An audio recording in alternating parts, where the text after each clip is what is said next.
Hi everybody, it's Lizzie with Lizzie Papery, and it has been too long again. A mix of things. I've been very busy. We're getting ready to go on vacation, and also, a little bit of maybe some burnout mixed in there. And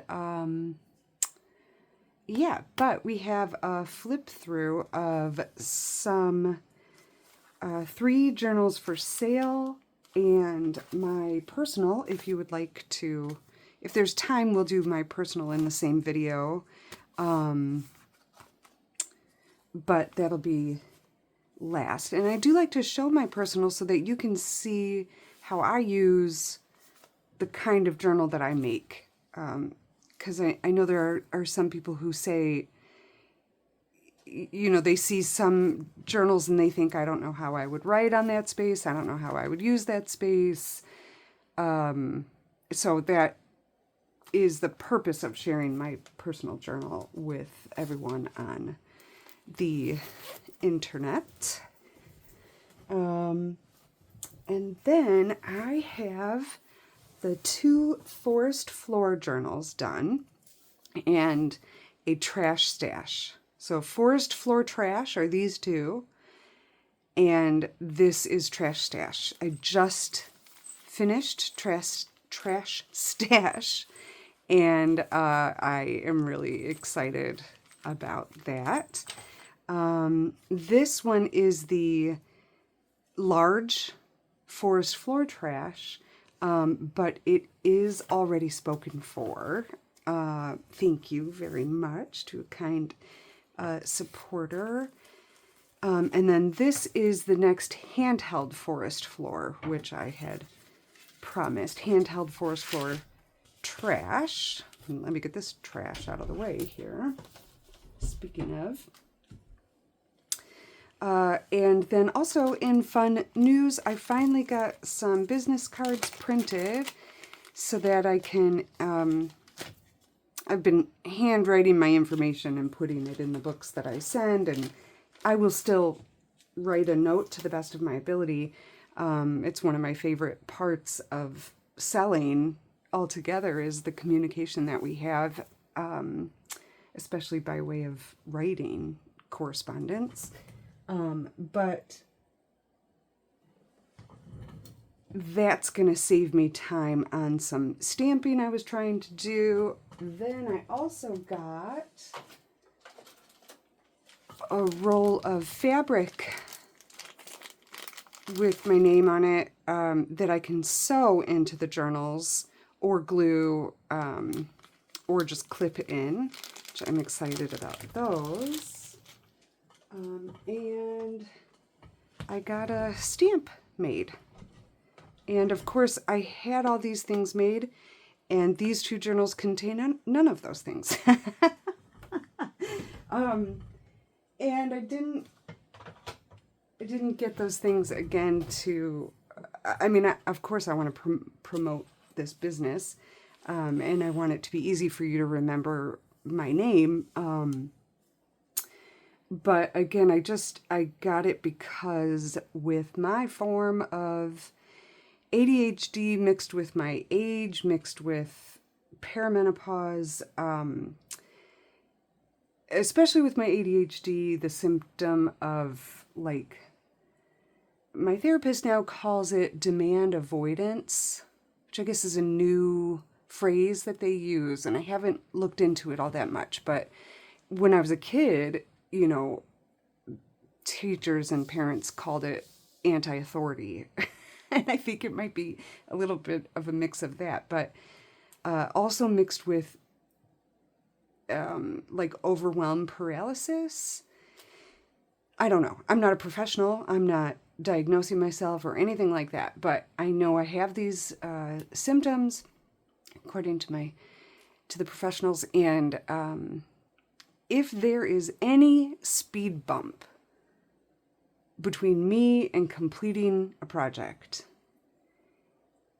it usually a teeny tiny speed bump, it's going to take me a lot longer to finish it. And, you know, I show you these things, and thank you so much for your excitement and support and encouragement. And you get excited to get one in your hands.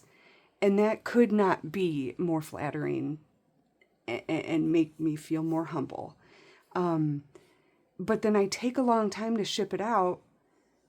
At first it was because I didn't have all the right shipping paraphernalia, but now I have, for the most part, the right shipping stuff.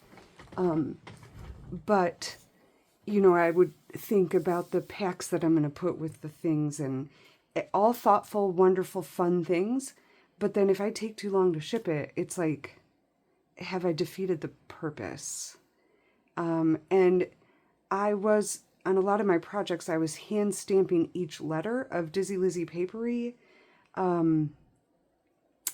onto my notes. And then I was handwriting it, and I don't mind that. In fact, I love it, like I said, but it is a speed bump. And these things will help me avoid those speed bumps, hopefully, so that it's just a little bit smoother process from beginning to end. So I hope you love them as much as you love my hand-stamped or handwritten things. But yes, in honor of my snail-like abilities to ship out projects and finish projects, I have this lovely 3D printed snail watching over me tonight. My husband 3D prints, and he just got a new printer, and he loves just making all of these things. And I have a lot of cute little visitors that hang out with me here. And this is the one he made recently, and this is one of my favorite filament colors that he has. So I thought it apropos for what I was talking about with speed bumps and taking too long. Speaking of, ooh, just going to throw that on the floor. Let's get right into it. So I'm going to start with the one that is spoken for. And this, again, is the large forest floor trash. I've made a couple other forest floors that you guys liked and purchased. Thank you so, so much. The cover of this one is one of those like stacked pocket ideas. I first saw it, I think, by Natasha at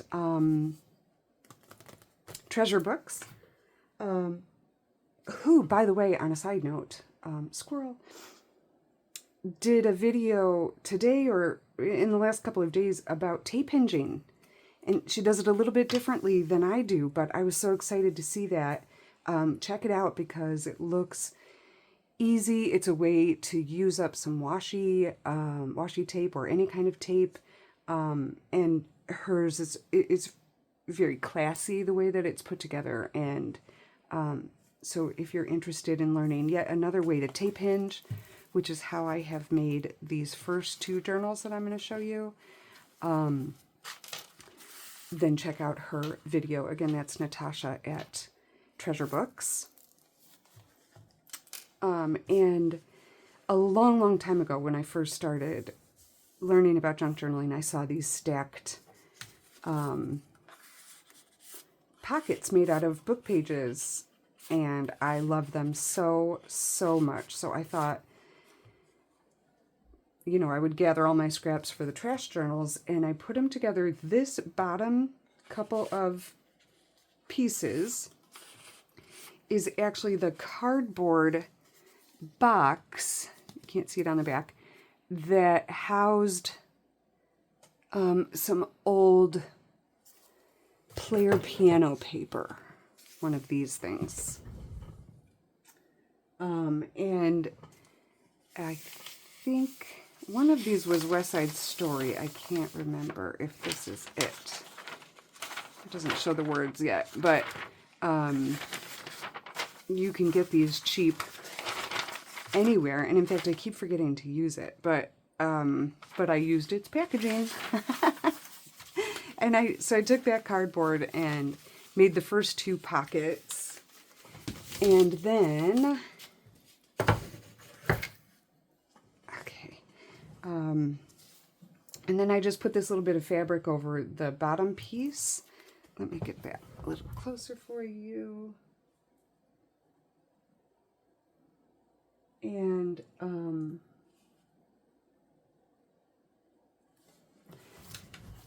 then I sewed, let's see, I glued these two and I sewed the papers to the back of it. And this back one is just like a cardstock scrapbook paper for the back of it. But then it makes, this is like a folded piece of book page, as is this one. And then some fabric scraps. And I just love, oh, this is scrapbook paper too, like a cardstock right there. And then I've tucked in some ephemera bits.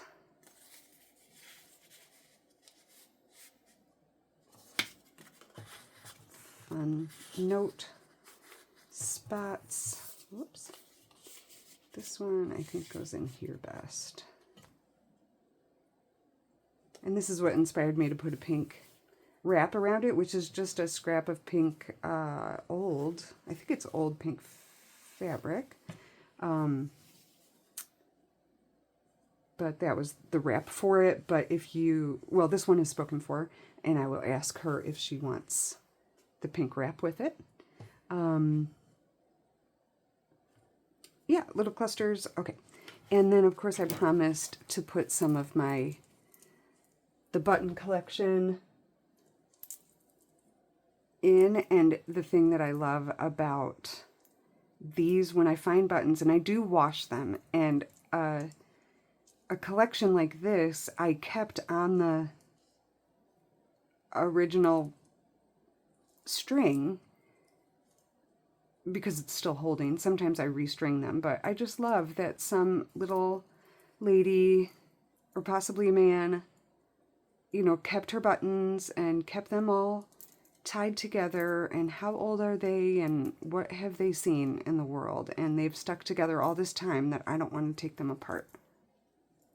And that's just clipped on with like a safety pin, so that's easy to remove. And I did put a little scrap piece of fabric on this side just so that it is a stronger hole through this piece of paper. We have some Edith Holden, not from Country Diary of an Edwardian Lady, but from the book about her life. This was the picture I was going for with the bird and the farmland. And then there's these vintage eggs and nest. I'm sorry, I have my camera mirror behind me because it needed to be plugged in conveniently.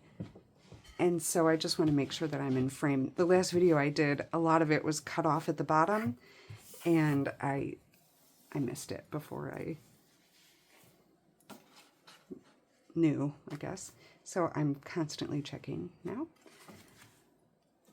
This is from a vintage book about baby animals. The deer in the forest. Oh, so the theme, if that is what it might be called, again, forest floor trash, inspired by my trip to, well, the trip was to Rochester, Minnesota. But from my house in Wisconsin, we had to drive over the Mississippi in the town of La Crosse, Wisconsin, and I had heard about it before, but not until I saw it in person did I understand just how incredible that landscape is right as you're crossing the Mississippi. It's called the Driftless region, and it is these awesome cut stone bluffs on one side of the road, and then the road looks over the Mississippi River on the other side, which is a huge, massive river if you've never been to the Midwest, or the South, or the North, for that matter. And it's just, I mean, I felt like I was in definitely a different country all of a sudden. It was just so breathtaking. And we were just driving through quickly. And it was twilight on the way to Rochester. And even in twilight, I thought, I cannot wait to see this when we're coming home in the daylight. And then I want to go in the fall because I've heard that it is just even more gorgeous. That trip unlocked some ideas in my brain to make these journals called the Forest Floor Trash. So a bunch of my journals have been the Trash series, and I'm just having fun with naming things with the word trash included. And the Forest Floor Trash series, it's 4 journals. These are the last 2. And it's been inspired by that in the sense that I picture what you might find if you were hiking the trails in this beautiful landscape. It was very, like I said, it was these bluffs like cliffs, and they were rocky and steep, but then it's covered in the greenest trees and a variety of trees, and the textures are, I think I said this in another video, the textures are a rainbow of their own kind. It was just so beautiful. So if you were hiking through a trail that went along there, and not necessarily the nature that you might find and pick up and put in your journal, but human leave-behinds, not waste type. That's a different kind of trash journal. But a bookmark that falls out of someone's book while they were walking through the trails. They had stopped to read and the bookmark fell out, or a sticker fell out, or an old stamp, or a button. And as you're hiking through, you pick these things up and you bring them home and you put them in your Forest Floor Trash journal. So this is inspired by that, plus the nature, plus the colors, and just the idea of hiking in this landscape.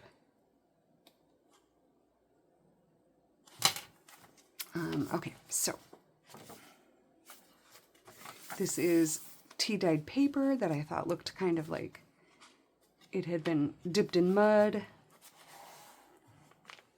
and some colorful wrapping paper, like gift wrap paper, and some fun packaging paper that has these specks in it, specks and speckles and colors, which is fun. Some tea-dyed paper that got nicely burnt in the oven beautifully and crinkled deliciously. And a little, this is a tuck spot. I forgot to put something here. Let's find some of fun things we can put in here. Well, we'll skip over it for now, but I will put something else in here, or it'll come in the pack. But this is a tuck spot here, little cluster that had some old button packaging in it, and a piece of note that has some old cursive writing on it, some scraps of fabric, this mustard yellow with the mustard mushrooms. Look at those. Aren't those gorgeous?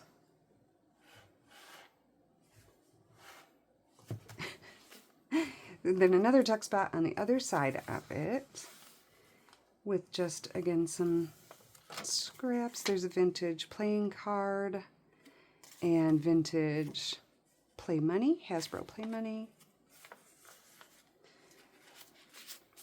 This was actually the packaging from lunch that we had brought in to one of our family get-togethers.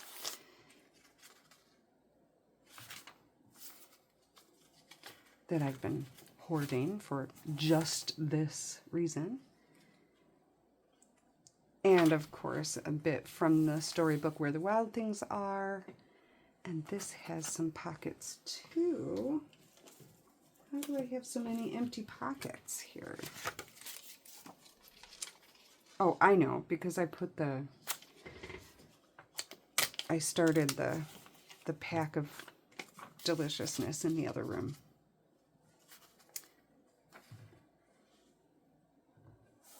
But I thought that was fun.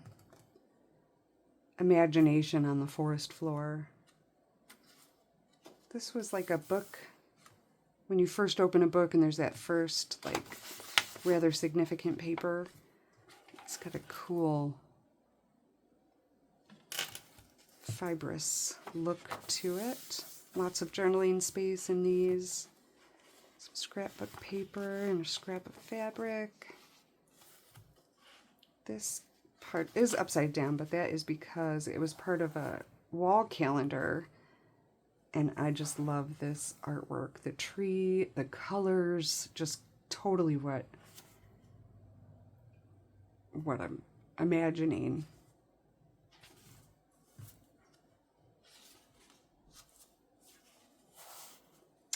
Again, these are tape hinged. I use all different kinds of tape, mostly masking tapes. If you have any questions about that, you can please make a comment and I will be sure to answer. This was from a learn how to do calligraphy book, and then it provided these journaling pages where you would practice what it teaches you in the space that they provide, and I just loved that. Greenery wreath. Some more awesome packaging, and this one has this fun corrugation or perforation in it. I like that. And it can become a pocket if you want to. And of course some Beatrix Potter. Quintessential forest floor. And another piece of it.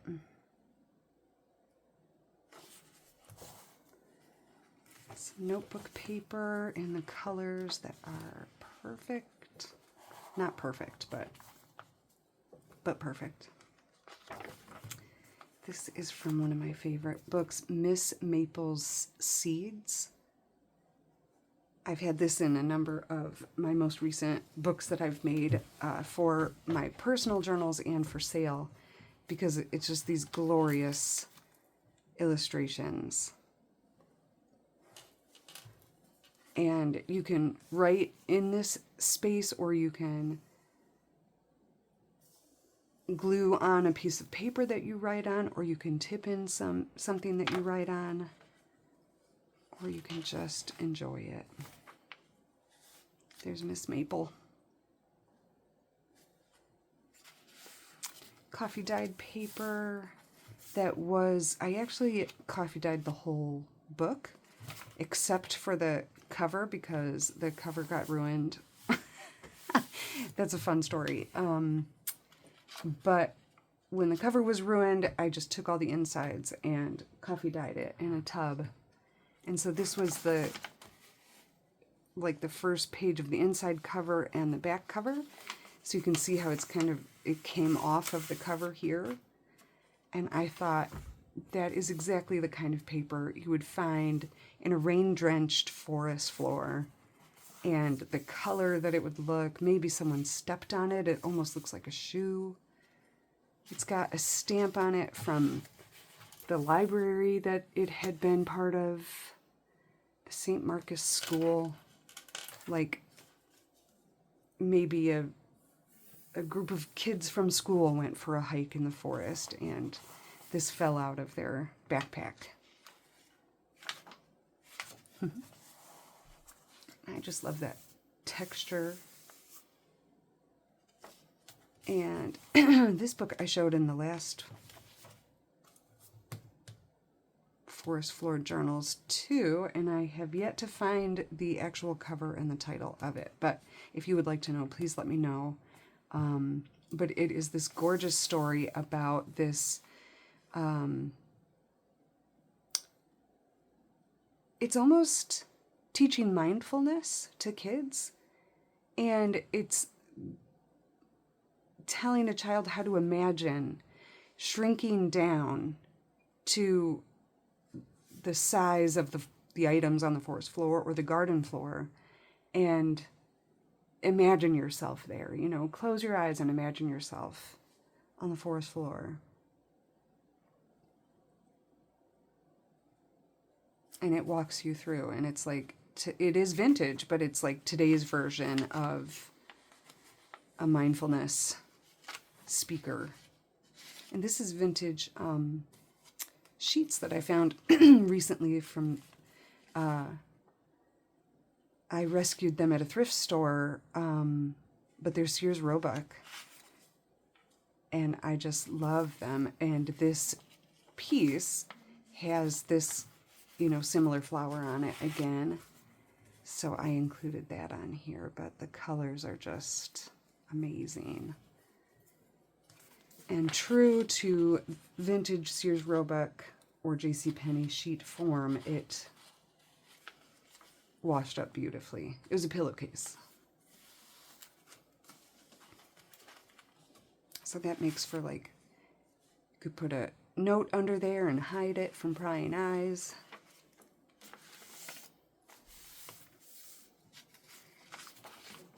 This is one of my landscape design classes when we were learning how to draw landscape architecture trees. In another life of mine. And, oh, this book too. I forget. I'm trying to think of where it is, if I can find it fast.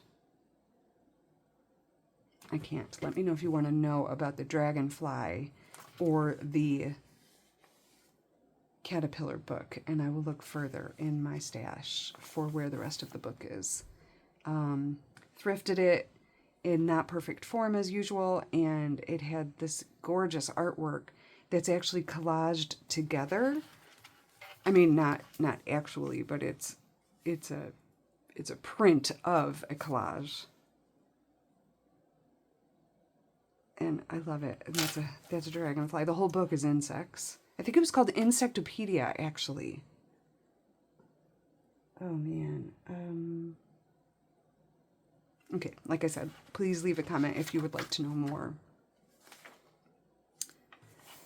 There's the rest of the caterpillar page there. Tea-dyed ledger paper. The little stencil pattern that I thought, same thing, it could look like a shoe print on the forest floor. This was cool, a piece that came in Happy Mail a long time ago, and I've been hoarding it, and this was the perfect use for it. I don't know what this book is. I remember she told me at the time, but I don't remember what it is. But this gorgeous mushroom reference book. It's just beautiful. Vintage children's treasury book. I think I have that right here.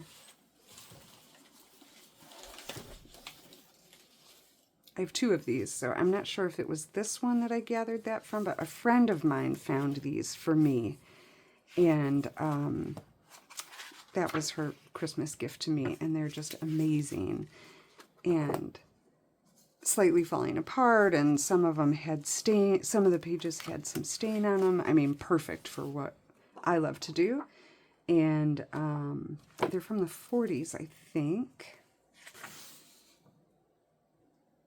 Okay, copyright 1947, but this was printed in 1951. And it is a compilation of stories, all of our favorites. So a lot of these pages make it into all of my books. Oh, I just love it. And that's what this one is, the Little Red Riding Hood story. And there she is. Little squirrel in the trees and the birds, kind of like not expecting anything but the glory of the forest floor.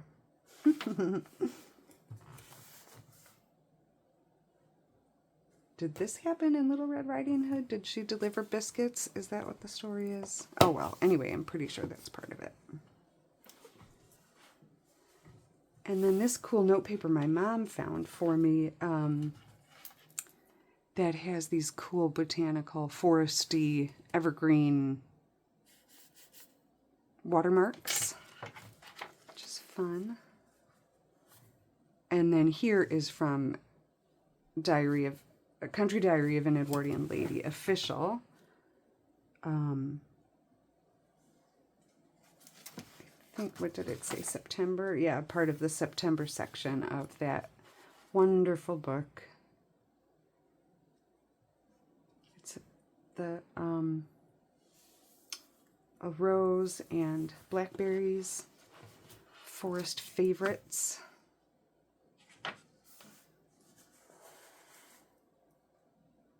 And then the wild Gelder rose on this side, which is actually a form of viburnum. And then this book is Turkish, and I don't remember the name of it, but it is, every page was related to the months of and the seasons with them. And they are incredible. And this is one of the reasons that I like to do this tape hinging, is because of how many full page illustrative spreads you can have. Whereas in the books where we pamphlet stitch, which I love, and in fact this one, the Trash Stash, is pamphlet stitched. But this one has all of these. Oh, I started to say, if you pamphlet stitch, then the full page, 2-page, spread illustration is usually just in the middle of a signature. So you get one full page, and I have in my collection such major full pages that I was determined to find a way to put together these books where I could have multiple full page spreads because I just had to. And so I started tape hinging. I had seen someone do it, or a couple of people do it in different ways. And of course now I can't remember them. Oh, Liz. But if you Google tape hinging junk journals, hopefully I come up, but also the other artists who do amazing work do this. And then, of course, like I said, Natasha at Treasure Books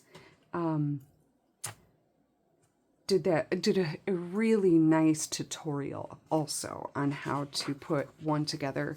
Again, slightly differently than I did for this, and it doesn't, the way that she did it, I don't think provides for as many full page spreads like this, but a really glorious way to tape hinge, where there's no sewing at all in any way, no stitching unless you want to. Just tape. And in fact, she shows a form of washi tape. So this page reminded me that that's one of the reasons I do this tape hinging, is because I just don't know what part of this I would want to cut off, or I don't know. It's just so beautiful.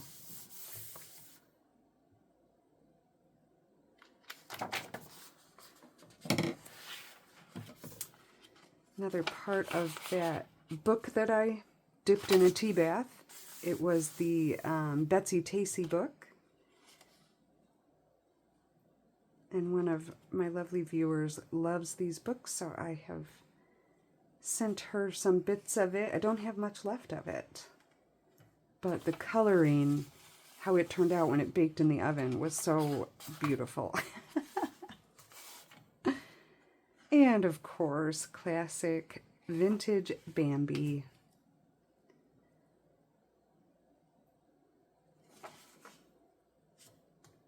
Even a little bit of Thumper. And what's the skunk's name? I forget. Flower. How could I forget that? Skunk is the flower, or flower is the skunk. And Thumper is the bunny. And then I did a cluster here, cluster pocket with this vintage fabric. There's, let's see, 1, 2, 3, 4 vintage fabrics.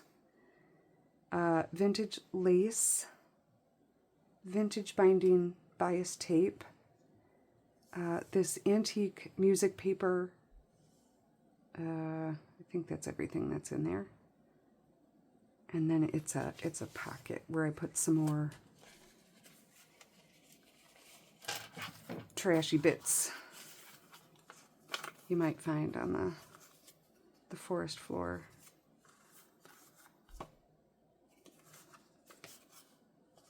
This is part of a souvenir booklet that broke off, and I thought, you know, this would make a really great, like a page tab, but I thought I would just put it in here for the new owner to, you know, use it as she wishes. And then this last page is a gorgeous calendar page that was my mom's from, I think, 2025. Of course, I covered the year, but it's Francisco Fonseca, and he is in, Portugal or Spain? Oof, Liz. Can't remember, but he's a really cool artist, and hopefully you can see these images. This one was a rather dark themed calendar, but the artistry is incredible. And he does, he has prints and postcards and all kinds of gorgeous things on, I think he's on Etsy. But his name again is Francisco Fonseca. And I love it. And then I just did a spine with this cool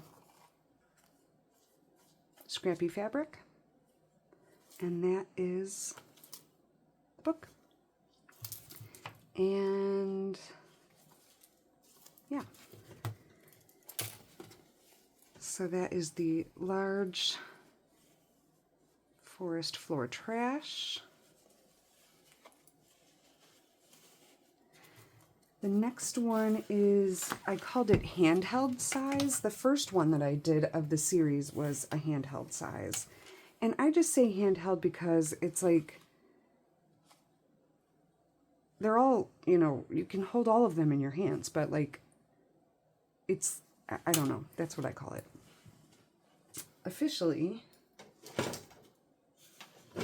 and this one is for sale currently on my Etsy, which is DizzyLizziePapery.etsy.com. Dizzy, Lizzie, and Papery all end in IE. I will link it below. And I will link this one specifically as well. So again, forest floor trash, handheld size. This is a very old, it was a doily that I think probably sat under a lamp by a window. And because this gorgeous, like embroidery thread has faded, where there's, the other part of it, the other half of it, which I didn't, this is just half of it, is a darker green, similar to this green. So it faded in the sun. It does have a little bit of a stain here, but I washed them up, and they're like a gorgeous, crisp linen or soft linen. And this embroidery is just silky. I just love it. And so it wraps around a little bit to the back where this makes pockets. Where did I put the stuff that was in there? Sorry, that was a bug. It is nighttime here. And I have the only lights on, So I feel fancy when that happens. Sorry. Nothing but realness here, and I'm not going to edit because my brain is not able to focus long enough to edit. I'm sorry. Okay, I don't know where the bits are that I had included in order to show that this is a pocket here. And this is a pocket here.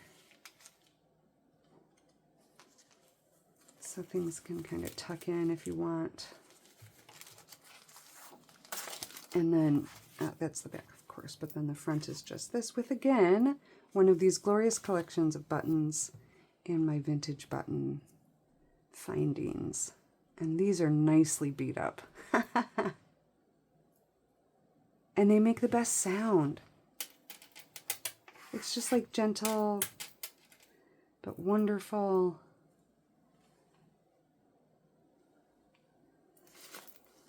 Yeah. Let me see if I can, one moment.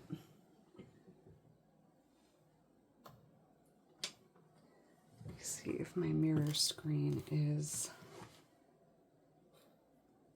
loaded up enough that I don't have to look behind me. Oh, okay.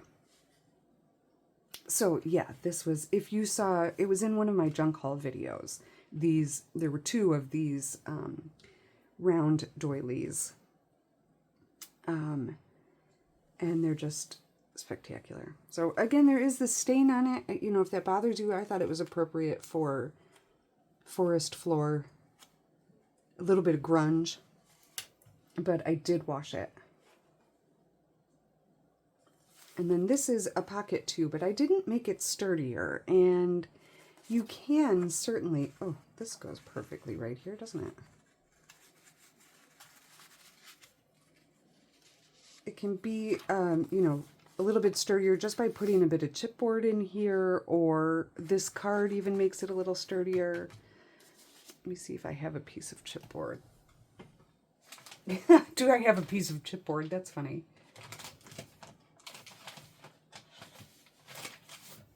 Well, this one is not beautiful, but it will kind of serve the purpose here. If you want it to be sturdier,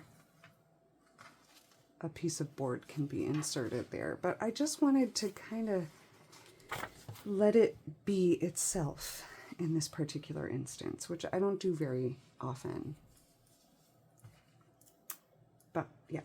And then this was part of a, it was a doily, but like a placemat size that had this beautiful scalloped edge and this scalloped edge with this different color, like silky floss. And so I tape hinged the book again, but then I was able to attach this bit to this front card so that everything still opens beautifully and lays flat. If you are to check out Natasha at Treasure Book's video on tape hinging, she demonstrates beautifully something I've not been able to articulate, and that is how when you tape hinge a book, it'll open flat anywhere in the book, but you need a soft spine that is pliable so that when it opens, it can do this. And then any part of the book that you open should be able to lay flat like that, which she shows it really, really beautifully. So the spine is sometimes difficult for me, how to cover a tape hinged spine. I've talked about that a couple of times, and I'm trying all different methods. Almost every book has a different kind of spine, really. Okay, so this was this cute scrapbook paper cardstock that I thrifted recently, and then I have another cluster here with some old doll clothes, a doll clothes scrap that has roses on it. There is a vintage button on its vintage card here, which I thought was cool. And then some vintage fabric behind it. And then this is an antique store stamp collection. It's called, or gift stamp it's called. And it says, get your stamps with every purchase. Just ask for them. If we forget, place 30 stamps on this page. And let me see if I can read this. Parkersburg, West Virginia. Oh my gosh, that's really close to my in-laws where we're going. And it says Town Pride gift stamp redeemable only by SD Stamp Company. Copyright 1958. Something that's really, really small. My eye doctor would be proud that I was able to read that. But they are so cool. And they're collected and then they're attached to this paper, which makes a really cool feeling. And I just thought that's totally something, and the colors that might be someone else's trash turned into our treasure. And I just love these images, old images. And some packaging paper, some vintage Alice in Wonderland. The other side of this image page was an image that I did not particularly care for. So I did glue this page together. It just wasn't a happy scene. I didn't remember that, but this is a really old version of Alice in Wonderland, which all of it is, you know, strange, sometimes disturbing, but fun. But so this is like kind of a card now, and I like that. This is a book plate where some of the binding string remained attached to the last book pages. And so I left that attached, and you can see that there's like the binding tape that was used on this book is still there as it is. And then these were the last couple of pages, but I connected them down and made them pockets on this side. And then this is one of my doodles. Did a bunch of these recently. I meant to share it on Instagram, but I don't think I did. So I'm saying it as though maybe you've seen it, but there is some of this in this journal and some in the next journal that I'm going to show. I try to catch up and have that in my stash. Some more of that packing paper with the speckles on it, and some more of the tea-dyed paper that's ultra crinkled and burnt. Look at that color. It's like green and mud. I love it. And the textures. This book, oh boy, let's see.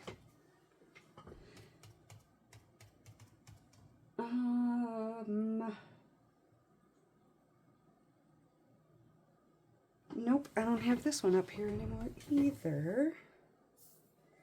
Once I have harvested a lot of a book, the covers go into a different stash until I'm ready for a book cover. And I don't recall the name of this book either. I'm so sorry. Google Lens can tell us, but also leave a comment if you want to know more, because I want to give credit where credit is due. And if you like these images and want to go thrift shopping with these things in mind, you want to know that information. Let me just see if it's down in this collection here real quickly. You know what, I don't prepare for my videos. That is a problem of mine, but it's another speed bump. I have a tendency to be an all or nothing ADHDer. If you are one of those, raise your hand.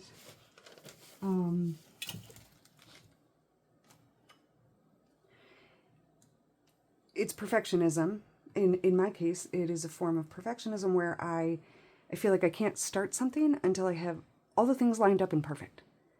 But the problem is perfection is not possible. And so I end up not ever doing certain things because I get stuck in that.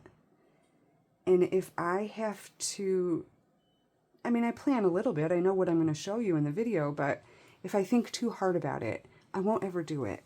And filming is part of my prescription for healing, for all of the things that I'm going through in life. I need to share it with people who understand, and I need to talk about it and talk about junk journaling, and I need to film. It is important for my well-being that I film. So again, I'm really appreciative if you spend any time with me at all, because it helps me as a human. And then if you shop with me, that is like a double bonus round. And thank you. From the bottom of my soul, from the bottom of the forest floor, I thank you for being a part of this journey. Oh, okay, I'm going to stop with that. But I am not good at preparing before a video for things I might have to show you along the way. And I always forget the things I say I'm going to remember. So if you would be so kind, if you want more information, I'm happy to get it. Please leave a comment below and I will get that for you. But this is a great book about this little girl who needs to come up with a gift for someone, and she just doesn't know what to do. And she's out wandering in nature. And this bunny rabbit comes to her help and comes up with some ideas for her, and they go and gather some fresh apples and pears, I believe, and that is what they deliver to her friend. And it's a wonderful story. And great picture, and the coloring of the paper. This is just age distressed, not artist distressed. Some more journal papers. This is a piece of old book spine that came off of a very old book, and I just love that, like cotton twill with the blue thread on the end. I think that's neat. And then these are some cool wine caps that my sister found at a craft reuse store. I have to plug this in again. Stand by one moment.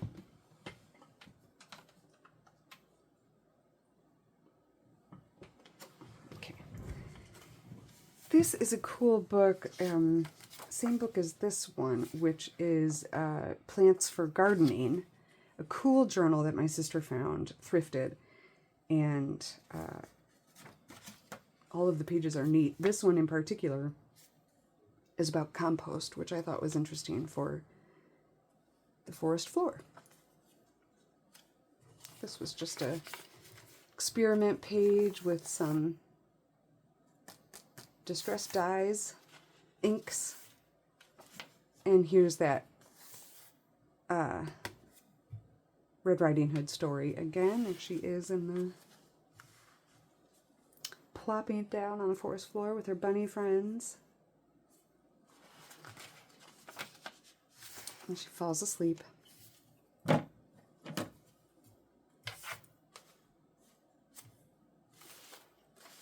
The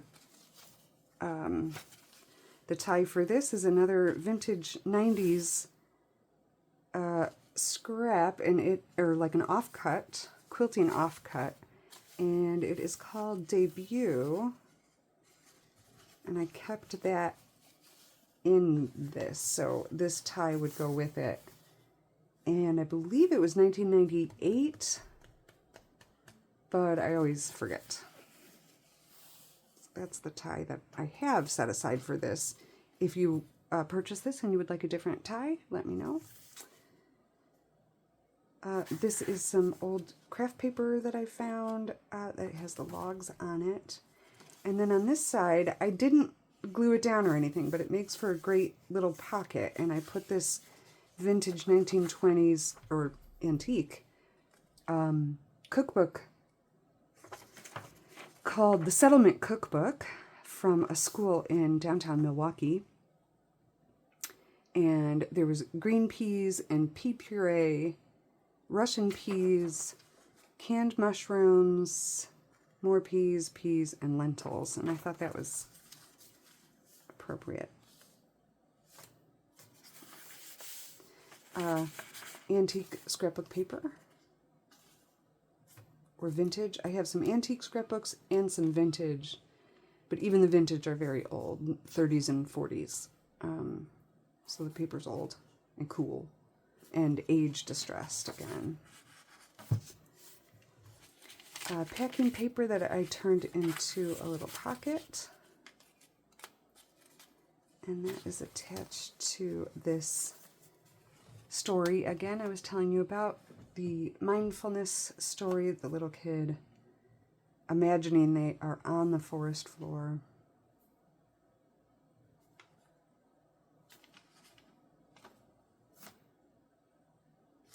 If I say mindfulness because if you have ever done like therapy for oh my gosh, okay, never mind, the word was there and now it's gone. Meditation, that's the word. Oh Lord. If you have ever done work with meditation where you might listen to a person speaking gently and wonderfully, they might say things like this. So it makes me think about mindfulness. Here is another pocket. Put some good trash in there. That gorgeous mushroom book. The complete book of mushrooms. The complete book of mushrooms. This one is mine. It's really high up on a shelf, but I can read it from here. It's gorgeous. A bit of Where the Wild Things Are, of course. Some of that notebook paper with the forest botanicals. And a page of Edith Holden's Country Diary of an Edwardian Lady.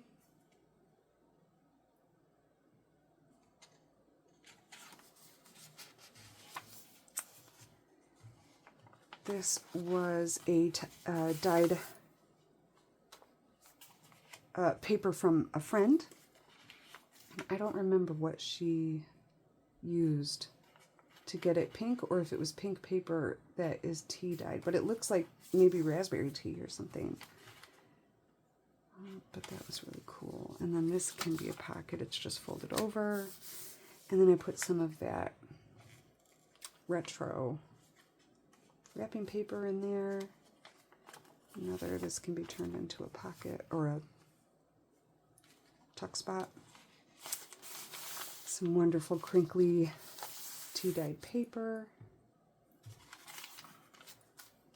And a page from that Turkish book on the months and seasons.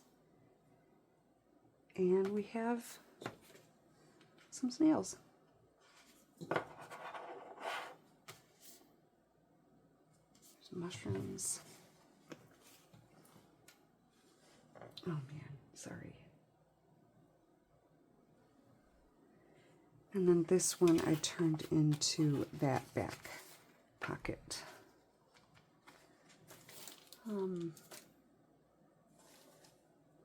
Which I will put another piece of glorious ephemera in before it ships. Here's one. Ooh, look at this. Very old. Oh, I have some new old postcards in my stash. It's not going to fit in there properly. Oh, yeah. Perfect. And then something for here. Let us take a look into the trash bin.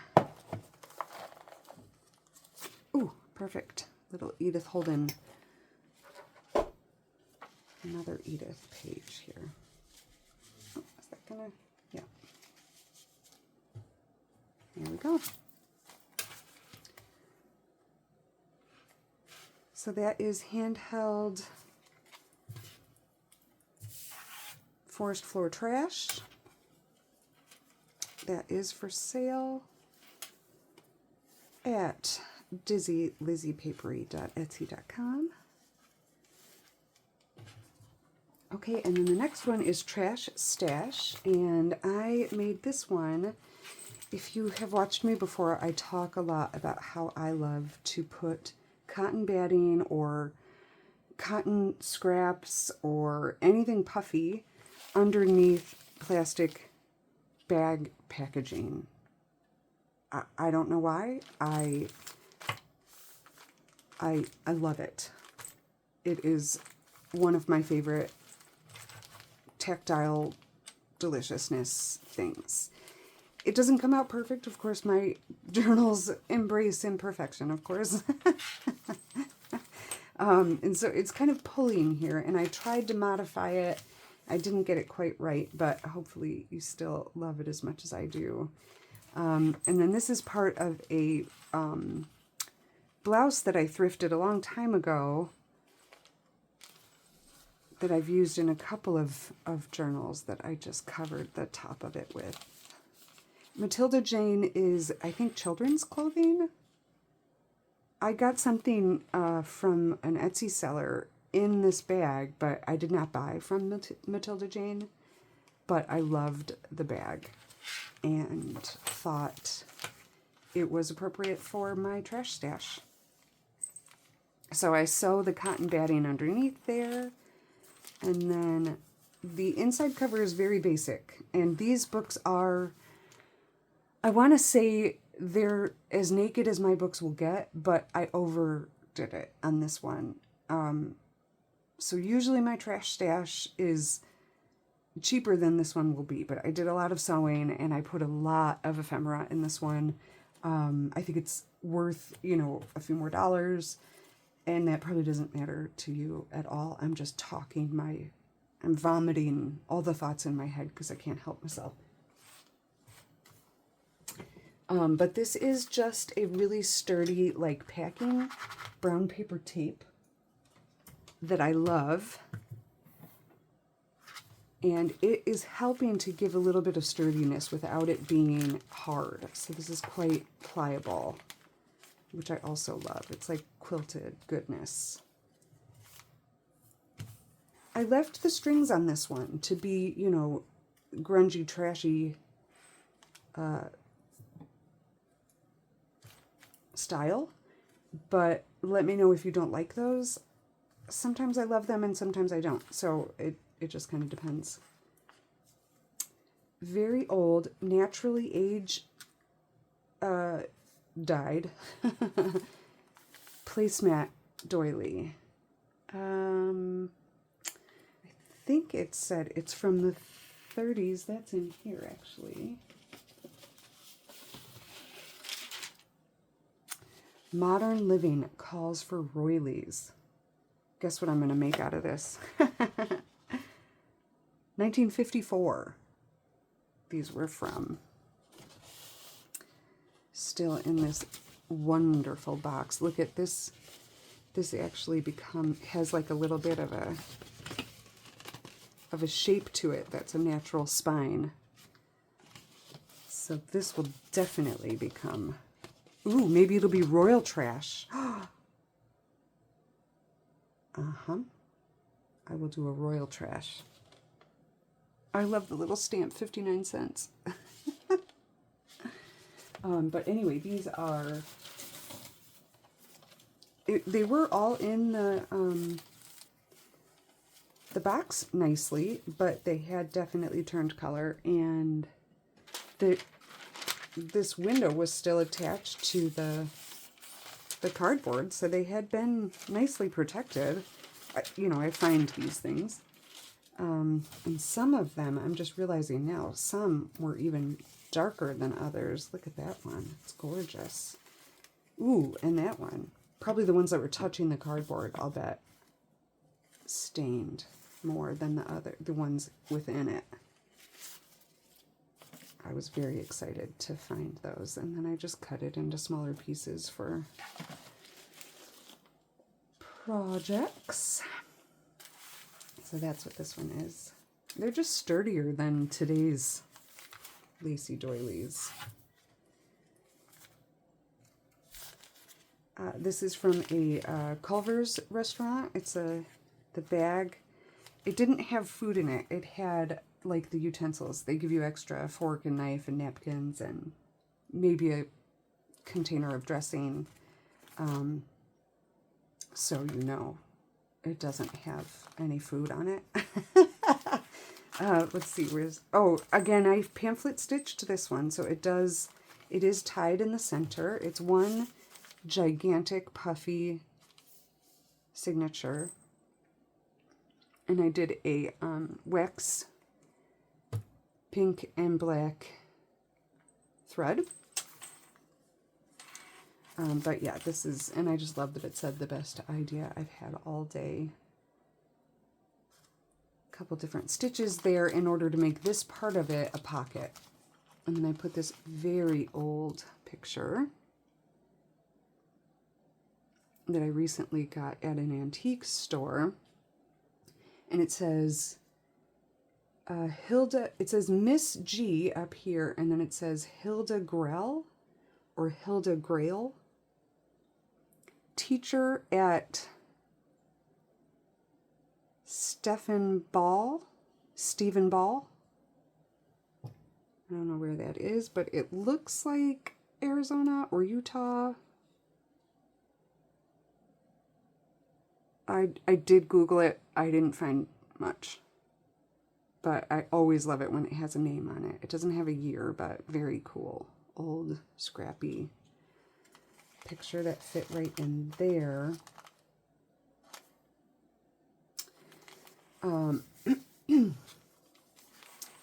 This really cute card. I did the cover of the Junk Mini Forest Floor Trash. The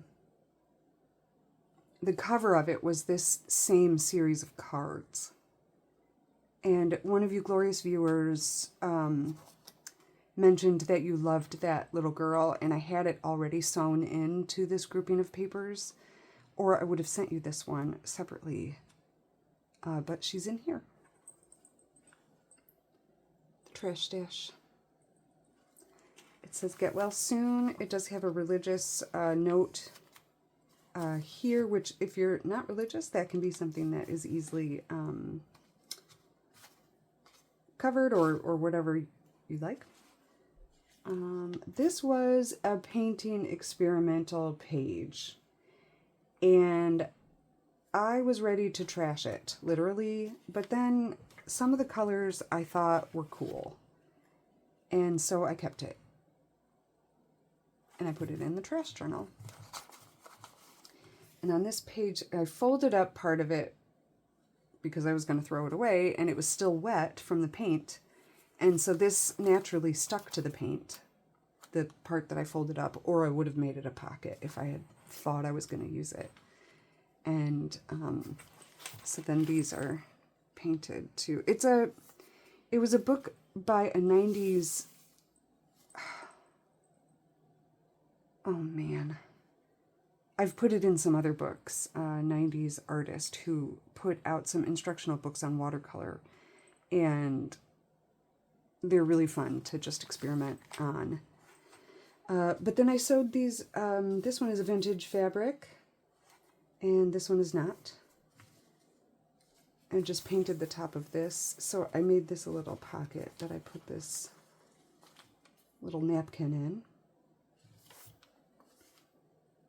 You know, we love our napkins that when they're open all the way, the whole thing can be used in our projects. And so this is a library. That was a fun find. Uh-oh. Uh-oh.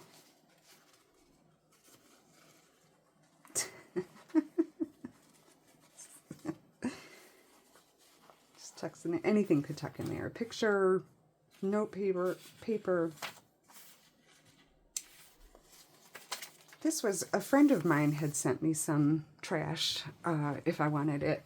And it had this cool image of the tulip tree in it, which is one of my very favorite trees, the Liriodendron. And the other side of it is about Arbor Day, but, you know, that can be covered. And then I had this piece of old sewing pattern kit that I had kept in my Little Bits box because I love the stamps, I love the font, and I just made that little page tab there. Part of an envelope. This paper I found recently at the Goodwill outlet, a whole spiral of it that is for gel pens, I think, which I thought was fun because we always have our marker pens or our glitter pens or metallic pens. You could use gilding wax or metallic paint, and I thought that was really fun. This antique music sheet, which feels glorious. This is cool. I think I showed you guys this in a previous video, and of course I've put it in a stash that's not in this room, but it is a vintage Crayola drawing book, and the papers are all naturally aged and the shape of a little bear. So this is one side of it. Here's one of my little doodle drawings. There's nothing fancy on the back, it's just trash. And I cut it down to fit, and I used the other part of it as the belly band on this page here. Which, this was a page from the Impressionist painting book. Either French or American, I can't remember. But it's just the text. But if you like that, I thought it was appropriate to put some painting on it. And then on this side, I made this a little pocket, but it tucks into, so the belly band is sewn in, but it's sewn in around this side too.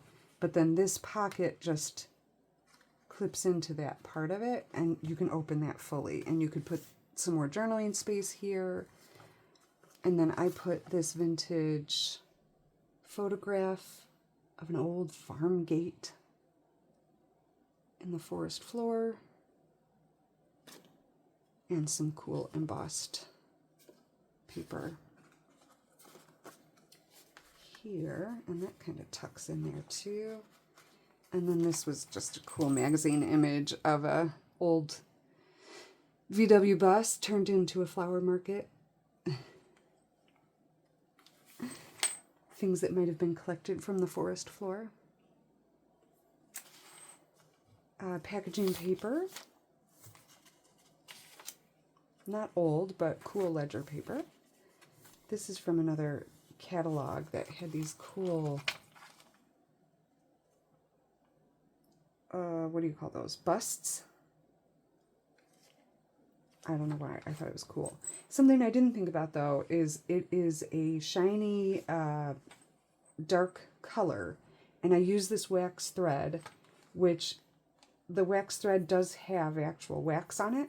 And it kind of leaves some waxy bits that you can see. It's not problematic at all, but I didn't want you to think it was dirty if you run into that.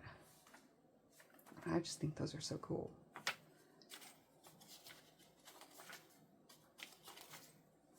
This is the other side of that painter's page. I did sew this pocket, and then I found antique velvet. Is that what that is? Recently, this really cool piece of it. And then this old lace and this vintage gold doily. I thought that was fun. And then that's a sewn in pocket. Oh gosh, I found these too. So these do have value if you wanted to sell it. It's part of a collection of the 1995 first day of issue collection, I guess. I had never really seen it before, but I got a few of them, and I love it. I love them. So it is an envelope. You can mail something, add whatever postage is left, because I have no idea what postage stamps cost now. I just always say, please give me a stamp. But that is an unused stamp, an unused envelope. I think it does have this on it. I think you can still use it. Anyway, I thought that was a cool piece of ephemera too. Keep some notes in there. Here's the other side of that teddy bear Crayola page. Ripped up music sheet, this black note sheet. And then this is the other side of the envelope. And this was the original vintage envelope that came with our little girl card. And then I kind of disassemble it to become a pocket. And I put this 1930s scrap of book. Oh boy, you can't see that really. Along the edge of that side of the envelope to make the pocket. And that was time consuming and really fun. And then I made this cluster, and you can keep it here or not. I attached it with a paper clip. You can put it wherever you like. It's heavy and it adds bulk, but I love clusters so much. And I loved the colors, and there's like a floss package and an old recipe and some old newspaper, the Morton Salt Girl. This is part of a shirt. You can see the buttonhole is right there. This is part of an old book. It's that the fabric that comes off the spine with that blue fabric again, and some ribbon stuff. And then I attached it to like Kleenex box so that I could sew it and have it separate from the page. So I didn't sew it to the page. And then it can be a tuck spot of its own, and then you can also still put things in this pocket. And in this pocket I've included, this is from the Jean and Hazel estate. In her recipe box, in Jean's recipe box, is this recipe note. It's a recipe for brass cleaner, the juice of 1 lemon, a teaspoon of salt, and steel wool. And then it says toothpaste cleans silver, also a spot remover. And it was tucked in her recipe box, just like that. And I loved it. If you haven't seen me before, I try to include a little something from the Jean and Hazel estate in all of my books, because I feel as though I inherited a lot of Jean's past, because there wasn't any family that wanted a lot of the paper and fabric that we love to collect, and photographs, an entire photo book. And so I've learned a bit about the family. It turns out I actually knew someone in person who was related. She was Jean's cousin, and I have old pictures of her. And that's how I figured it out. Oh, who has also passed now, but I knew her, a decade ago, but I thought that was crazy. I actually knew someone related to this random estate sale I went. But it made me feel connected, and I searched the history not to be nosy or to invade someone's privacy, but sometimes I search to see if there's any family that might still want something I find, especially in photographs. But the estate sale, the people who ran the sale assured me that there wasn't any family close, and that the family they did have didn't want those things. They had gone through the house and they did not want that memorabilia. So, I bought a lot. I did, because I just loved every little tiny scrap And there was a lot. So anyway, this is one of the things. Jean was the gal, and Hazel was her aunt, it turns out. And for some reason, there was a lot of correspondence between Jean and Hazel in letters and postcards and greeting cards that I have, and lots of photos of them together. And then the gal that I knew, her name was Nancy, and she was Jean's cousin, Hazel's daughter, I think. So I actually knew Hazel's daughter. It's insane. So I feel maybe I'm meant to have that stuff. I'm the closest relative. That's what I tell myself, and this may sound like a total crazy person. I hope I don't sound like a total crazy person, and that you understand my love for the things that I found and that I want to pass them on. And so I try to. It's hard for me to let a lot of it go, but I thought it's so fun to see these old things that people used to take notes of because they didn't have the internet. And I don't know that I knew this brass cleaner, so that was actually very good information. And then this is an old 1930s Hasbro game from the Newlywed Game, the board game, and it's still, you would write your note and then you would, you can clear it, and it still works perfectly. I thought that was really fun. You could do secret notes. So I put that in there, that cute cluster. I had a lot of fun. Here's the other side of that tulip tree photo.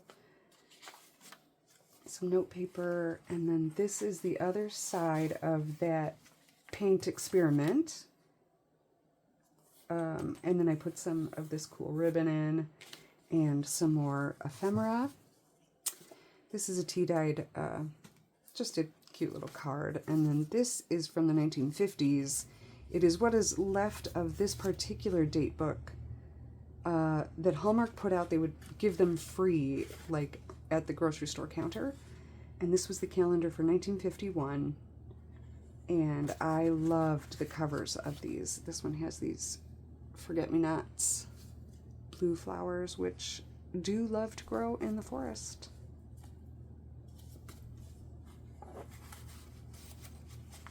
And this, it is tea dyed, but there was a green piece of paper in the mix that I dyed. And so it kind of turned some of the pages a slight green color, so it looks like it was dipped in a algae pond. It wasn't. It was not. I'm not to the point where I would put that in the books yet, but hopefully I'll let you know if I do that. Some more of the painting that I was playing with. And I have to plug my screen in. Hold on one moment, please.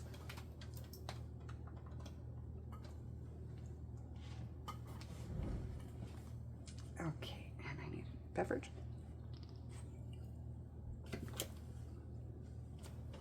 Here's the other side of that cute greeting card, that get well card, and it says a very special get well wish, as loving as can be, to bring you lots of cheery thoughts to keep you company. I love to put the vintage greeting cards in, and look at that. Little Helpers, the Good Samaritans. Oh, it has a date, 1979. That card is from. They're not often dated.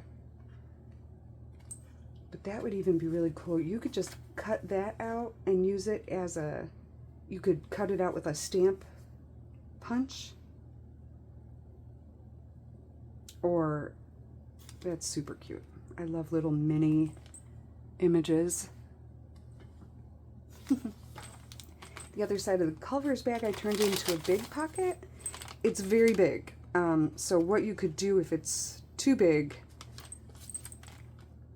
I don't know. I guess I would probably sew these two sides up or glue them if it's too big. But I wanted to leave it big enough. I hope that bell isn't annoying. Oh my gosh. It is this cool vintage metal like a bell that you would put with like jewelry or something. I thought they were so cute. My sister found them. And then this is vintage little ring that a friend of my sister's, her mom made. And I have a bunch of them, and I cleaned them up. And I don't know exactly how old they are, but just really cute little things. That friend is the friend who has now gifted me a lot of her ephemera, and it is glorious, glorious. And so as soon as well, actually, I'm going to call this the Patty estate, but Patty still is alive and wonderful.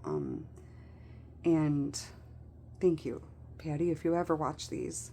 I'm in the process of working on some journals for her too, where I will use a lot of her ephemera, but she has provided for us lots of the stuff that we love. So thank you, Patty. And some vintage beads. So yeah, I just clipped this group of ephemera in here. I did put one of my new cards in, and just some note paper, some washi, forest floor type, another vintage playing card. Did I already put one of these in? I try to put in a mix of them if I can. Some vintage hem tape. I love these little papers. They make for great pages in mini journals, but then also for a cute little writing spot. If they don't have, sometimes they have writing on the inside or instructions or something. The year on this is 1978. Wait. No, 1998.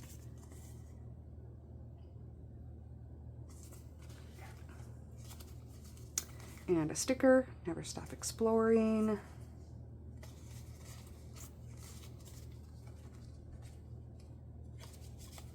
Just a fun group of trash there.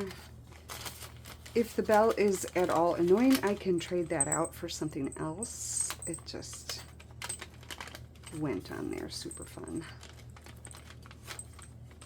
I left all these strings.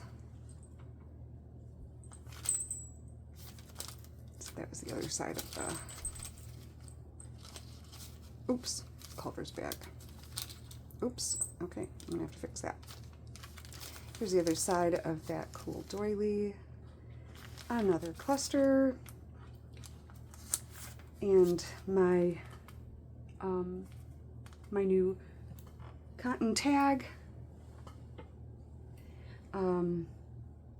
This was the price tag sticker on, oof, it says 3/4. I think it was with buttons,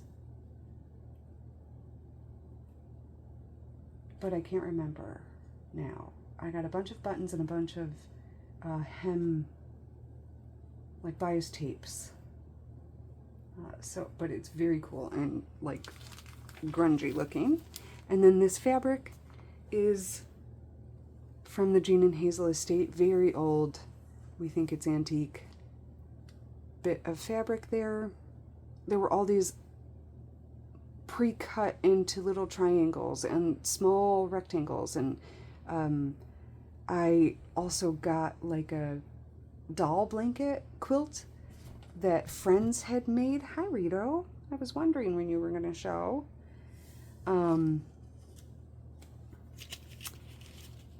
I bought the doll blanket, and it was, oh, that was dangerous. Okay. It was quilted with all these tiny, tiny squares of really old feed sack material. And then there were the leftover squares that I've used in a lot of projects too. But I got all of those scraps, all of the offcuts and scraps from all of her quilting, and a lot of the super vintage and antique fabrics. They're incredible. This was a cool, it was like a little address book. And this doesn't have the year on it, but it's a really cool old, I don't know, card. I thought it was neat. 1948 calendar book. That was like a free sales book. Piece there, and Hasbro money.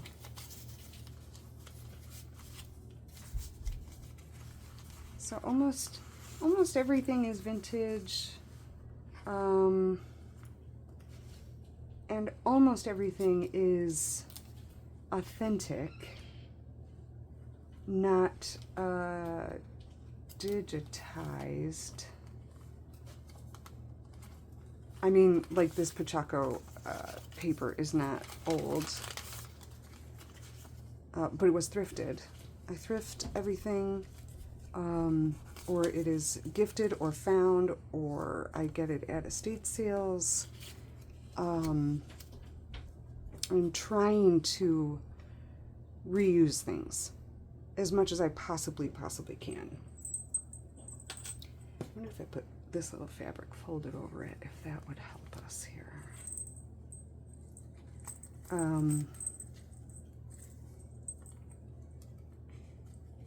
There, that helps.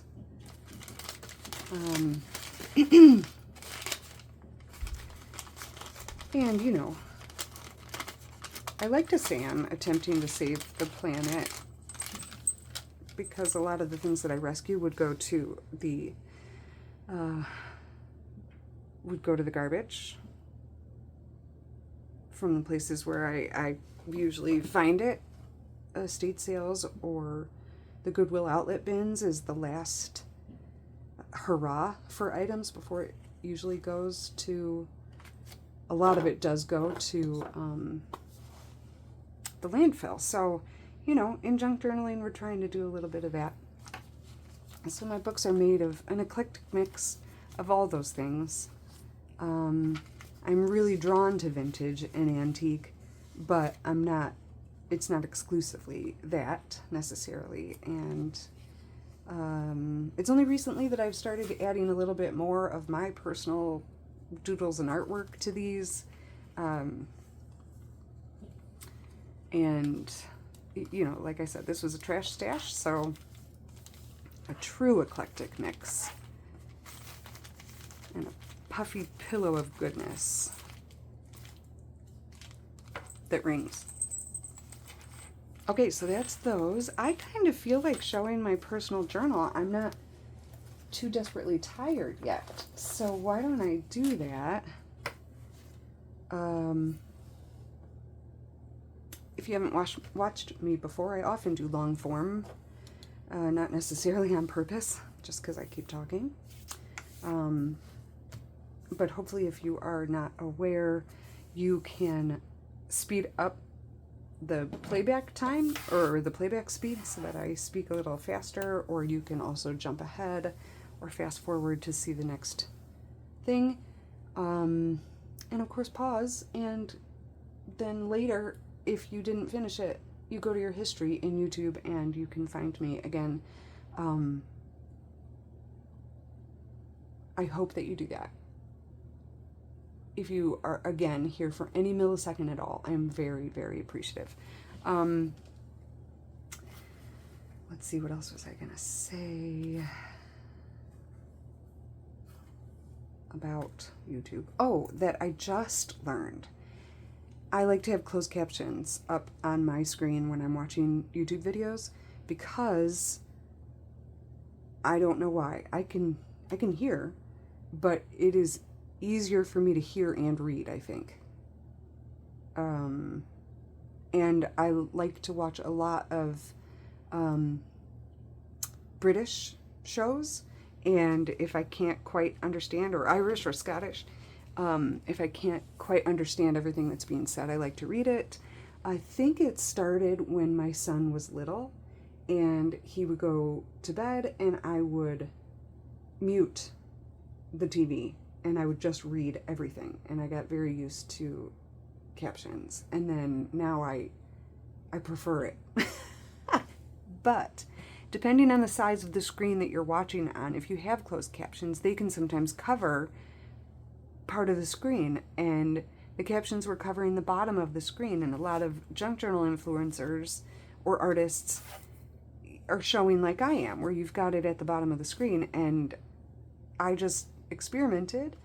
I clicked on the caption itself, the words as they came up, and it didn't pause. I just clicked and held, and I moved that little closed caption box up to the top of the screen. Or you could move it, you know, to the bottom if you want to see what's on the top of your screen, whatever you're watching. If you did not know that, if you knew that, awesome. If you didn't know that, and that would help you, I'm so glad to share, because to me, that was a dream discovery. Because to turn captions off so that I could see what someone was doing on my screen, which is on my computer screen, and I do a smaller screen, because if it's too big, it makes me feel dizzy.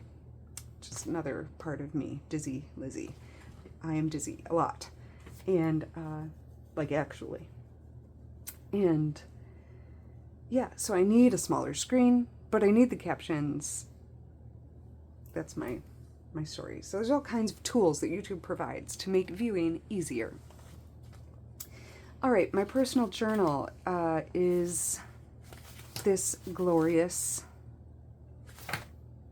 pile of papers, again tape hinged together, and it is already getting quite full. And I made this little bit that I'll show you as I go through, but I also did make a bookmark tassel dangle for it. But it's a little heavy because I put a lot on it. And my cover is just an old map page that I put tape on. And so this, wherever I put it, it might rip the paper. So this might have to wait until I have a stronger book, or I might put it in a book that I sell. It's so cute. And it's sturdy on there. I just stapled it several times to this card, which was made from the box of washi tape. And then I put a book page on it, and then I painted it, and it went with the colors of the of my items, which I made, or I put them together to match this fun artwork that was done by my sister-in-law. And when I shared this on Instagram, I fear that people may have thought that I did this. And I should have said in my post that this is not my artwork, this is my sister-in-law's artwork. She is awesome, and she journals. She was sharing with me some of the journals that she's recently made, and they're so cute. And she does really great watercolor work and all kinds of things that she makes. So that became the cover, the very top cover, but I'll show you how this kind of goes in layers here. But yeah, this was to kind of match the colors. And I wanted, you know, baubles that kind of went with the idea that it's this water plant. And this is, again, a bit of a necklace that was in that grouping from the Patty estate that her mom made. But it did come apart when I was cleaning it up, so there was just this little bit. So I thought, well, I'll just attach that with this. Wonderful stuff. And there's this old metal button. I don't know if it's actually brass, but it kind of ends up hiding behind there. And I just kind of knot everything together and then made a little bow out of the scraps. They're fun, aren't they?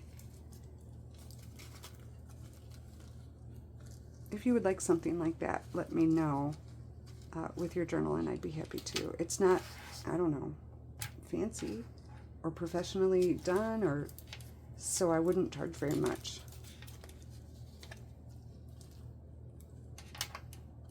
But I think it's scrappy and cute. I think. Let me know what you think. And I usually do all vintage buttons from my huge collection of vintage buttons, which I did come into some more. there's vintage beads on there, but then there's some that are not also, that are not vintage. So it's just kind of a eclectic mix. Okay, so Megan's glorious drawing. I've not done anything on the back of it yet. Here's some of that antique scrapbook paper. This is some cool like scrapbook cardstock that is nursery rhyme themed. And my sister found it at the Craft Reuse store in Rochester, Minnesota. And I wasn't sure because I don't make a lot of like baby things, but I loved the colors, and she was so right. Like, nursery rhymes, first of all, are wonderful for any age, but the colors of all the papers were really cute. And I think a whole pack of them was like 50 cents or something, which was amazing. And so I'm really glad that I kept that. They're little piggies that went wee wee wee all the way home. It's so cute. I've not done anything on there. Here was some of my painting. And I thought this was fun. It was a children's book scrap, and it worked perfectly in the layers, the tiered waterfall type idea. And I've started doing a little bit here, but not much. Little hidden spots for journaling here.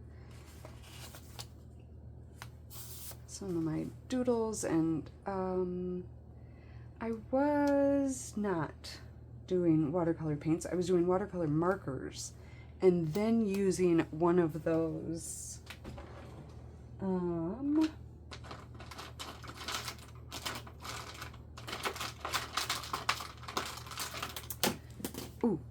I just dropped some on the floor, but one of these water pens, where if you draw with your you just fill it with water, and this one's almost empty, but if you draw with your markers or your watercolor paints, and then you can like drip this on top of it, and you can kind of spread it around. Some of my watercolor markers don't blend very well, so I just kind of play, and then it just made all these marks, and then I drew little flower doodles around them.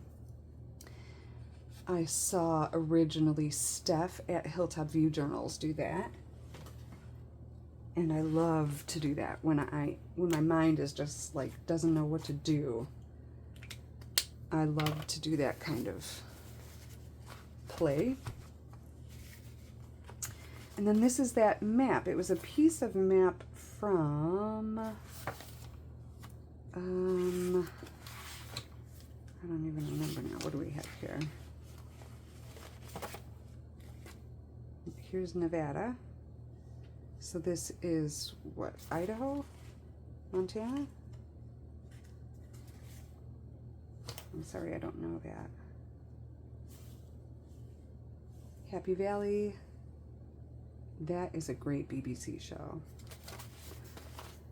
Anyway, I don't know. It was just a scrap of paper from a map, and I don't know how I made this, you guys. I really don't. I just layered these things on top of this, and then ended up making it this cover by taping over it with like a cellophane tape. I don't know if it'll hold or not. It feels rather strong now, but and I was planning to maybe attach this to the tape hinged pile of papers, but I think it's fine how it is. Plus it can get ever bigger this way, but of course it's already kind of big. And as I was collecting the papers and attaching them here, I kept thinking that I had more room for more papers, and I kept adding papers and papers because I love to tape hinge papers.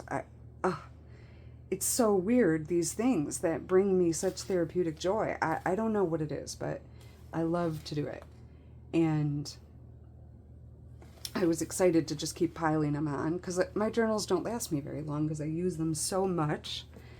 the more paper there is, then the longer it'll last. But I kept thinking, I have more space. I can add more papers. I can add more papers. And I would tell myself, no, Liz, you're going to add all this junk that's going to fill it up. So don't add more papers. But I kept adding papers anyway. So it's already almost full up. Anyway, this map paper.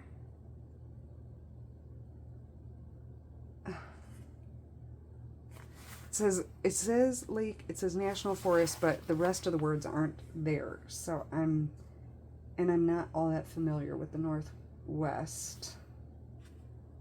So someone will tell me what this is. I'm guessing is this Washington? Oh, Lord. Valley Falls, Paisley, Christmas Valley. Oh, is that Idaho? No. Utah? I don't know. Wow, I feel so stupid now. And I'm usually pretty good with geography. I'm so sorry. I should definitely edit that out. But I'm not going to, because then my brain will never send this video. And I've just spent 2 hours with you. So, almost 2 hours with you. Definitely not taking the time to edit. I'm sorry. Okay. Anyway, then I had this, was the frame for some vintage coasters that are really cute, that I've been putting in Americana packs and freebie packs. And of course, I can't find. Come on, Liz. Get it together, girl.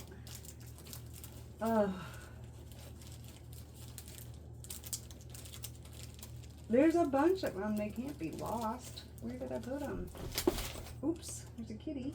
Hello. Oh, thank you. That's so nice.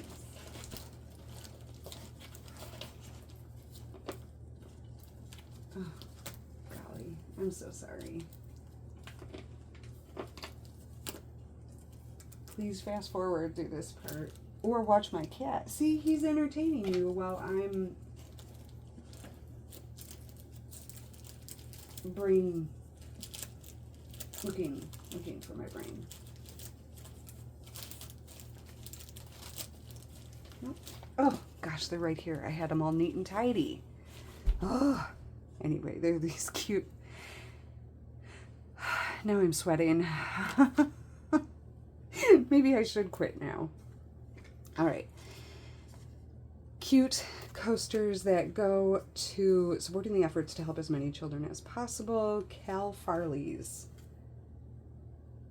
I am not sure what that is. Sarasota, Florida. But really cute. So they're in these frames. I've been putting them in packs. And, of course, I couldn't throw away the frame, so I attached the frame here, and then I thought I would be able to slide things in. So this illustration is slid in, and then this was like a magazine thing that I tucked in. I'll put something else there. I'm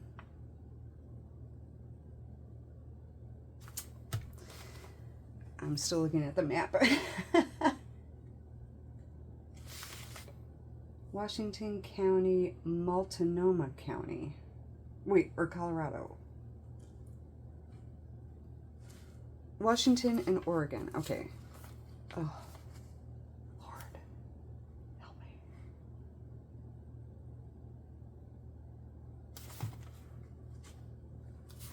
me. Okay. So I thought that was fun to play with that. I'm not sure how fun I think it is anymore. But it did provide for a nice sturdy like cardstock on here. So I did like that. Okay, this then starts the book itself. And this is actually, this first part is actually a pamphlet stitched group of papers with this like rainbow thread. Because I found this book of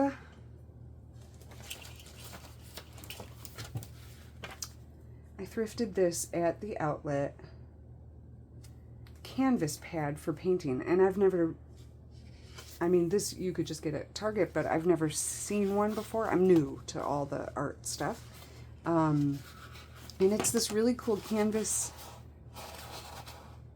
you know, fabric. Now, almost every page was drawn on, which I didn't pay attention to because I was looking at it upside down, nor did I care, because this side I like better because it has this natural fiber, and this is what I would want. It almost looks like muslin. But of course it's just these canvas pages. Oh, these weren't painted on. And then there were a couple of these rainbow pages that a little kid had done, and some faces someone had done. So I'm going to use all of it, and I love it, and it will make for good covers too, because that canvas is so strong, but it's like a, you know, nice sturdy fabric. So that is the cover for this little bit of pamphlet stitched book that is then attached to all of my tape hinged book. So pamphlet stitched, tape hinged. I cut off some of the rainbow to make this belly band, and then this, a friend sent me this, and I just journaled on the back of it and cut it out to make this little card. And I have kind of collaged on this part of it. There was like a black marker mix, but I loved the painted rainbow. It was so cute. I love the Scooby-Doo fruit snacks. They're so delicious. I got some of this double-sided tape. I'm excited to play with that. Mia at Inky Mia on Instagram is doing the 1 page a day in July, is what the hashtag is. If you haven't heard of it or joined it, it is a very relaxed prompt, but it's just one prompt that is called 1 page a day. There's nothing, there's no rules, there's nothing you have to turn in, there's nothing, not something different every day. It's just trying to encourage us to, especially in these slow dog days of summer here in the US, to just create something each day. 3 minutes a day, whatever it is, a page a day. Anyway, Inky Mia makes really cool, like, washi tape, a version of washi tape with double-sided tape. There's all kinds of stuff you can do with it, but I never bought it before for that reason, and I'm very excited. So I kept that little thing there. These are just some scraps. I put some notes in here, and little Scooby-Doo tab collaged on this sheet here. This was a digital I printed. This is my celebrations page. My husband 3D printed a Batman mask, and then a Lego Ninja guy mask, or he made a whole huge Lego dude, and this was its hair. And our cats are very forgiving, maybe. Neither one of them cared about the Batman mask all that much. I mean, it was only for a second to take the picture, but... So that one is Dorito, and that one is Cheeto. And then Cheeto got the golden hair, and they didn't care. My celebrations, I'm still at 141 pounds lost. These are my sales, my admirers, my subscribers. Thank you all so much for all of those numbers. I'm not out to up all my numbers, but it sure feels validating, and I'm honored and I'm flattered, and thank you so much. It is a serious celebration for me. I don't mean to be dismissive of it. I just don't want you to think that I'm out for that. I celebrate. I am so grateful thankful for you every day, every single day. And for a lot of things in my life right now, especially junk journaling. This is just my journal, and a little cross-stitch thing that I bought recently. This was the package. Just some more journaling and junk. Here's that rainbow wax thread. I was kind of playing with that too to see how it turned out, and I love it. Journaling, lots of writing I have been doing. I did this in my last personal journal. I did it like a vellum sheet. I thrifted like a little pad of these sheets, and then I write on that on top of the pretty pages, because I never want to ruin the pretty pages, even though I put them in all my journals. So if I do that, it's like the best of both worlds. Here's the other side of the rainbow, and I just did a little belly band there. Hi. Did you hear me talking about you when we put that mask on you because you're Batman, the Dorito Batman? And then this was the packaging from some ribbon, and I love these little round discs for some reason. Sorry. Whoop. Okay, there you go. And so I thought I would put these little like emote girls, these stickers that I thrifted recently, on the disc, and then I put it in with a brad, and then you can turn the disc. I mean, this is not like revolutionary or anything, but I don't do these sorts of things very often. I just was really, I don't know, I've been having a lot of fun. I put my offcut scraps on there, and each one is kind of a topic. So like if I were not knowing what to do or where to go, this one is, it looks like she's either eating or shopping. I think she's eating, like popcorn. This one is reading or journaling. This one is reach out to a friend and hang out. And this one is shopping. So if I don't know what to do, I could just spin the disc, kind of, and help me make the decision for me. That was my idea. But yeah. Anyway, this is that canvas paper again, and then I just taped it with like super heavy duty shipping tape to the rest of the book. And there's a piece of chipboard there too to, I don't know, it helped keep it strong so that neither one of them is pulling too hard on the other. I just love that texture. This is some wallpaper I was trying to describe in one of my last videos, and I couldn't find it to describe it. And of course I found it as soon as I was done filming. But it looks like fancy ribbons. And I had said in my other video, if anyone would be interested in me doing like a vintage wallpaper pack, this would be one of the ones in it. On that topic, A House of Books has a new vintage wallpaper drop that they did. They came into some huge bins of vintage rolls of wallpaper, and they are amazing. Like 90s, it's not like the old French wallpaper that a lot of us love,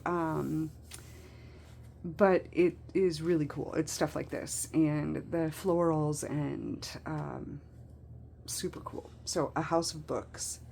I think they have a website, but they're also on Facebook and Instagram and YouTube. I think they're on YouTube. Really cool stuff that they make. All of our junk journal deliciousness they have.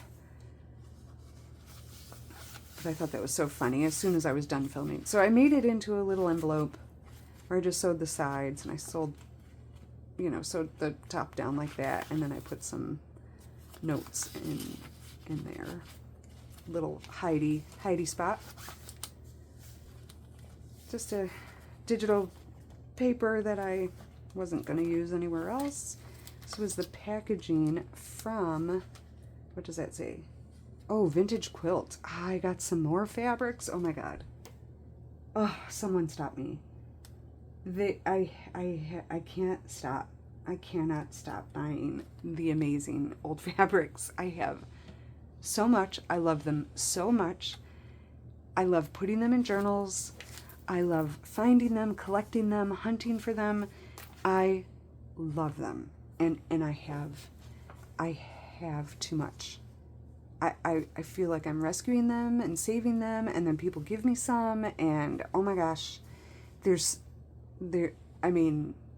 so much. And every piece of it I love so much.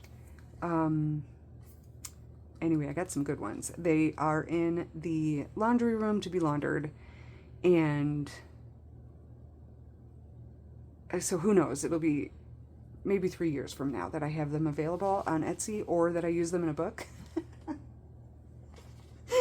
but I got them, and I didn't do a haul video because there was so much going on, but they were really cool, and I kept that to remind myself how fun it was. And then this is like a little kind of tuck spot. I can put some garbage under there. Here's that Crayola paper that is naturally age dyed, and I was just journaling on it, and I was reading an old book by Willa Cather called The Lost Lady, and it is a really beat up book that I got at the outlet, and I think this is part of it. Yeah, the previous owner had made lots of notes and underlines, so if you get part of this book in one of your books or one of your paper packs, the underlining is not from me, but I thought that was cool that someone was reading it in such a way to take notes, and the paper is just cool. And the quote is, "She inherited the magic of contradictions." And I thought, well, that is me. I did inherit that, or it comes inherently in my person. So I had to write it down. And here's that cool paper again that I've not played with much. I tried some silver metallic on it, and I don't know if it was my pen or me, and it didn't work that well, but I just tipped that into this bit here. Seriously, this book is like a maze. I don't know where it goes. This was a card from the donut shop that was connected to the really cool restaurant in Rochester, Minnesota. Parlor Donuts.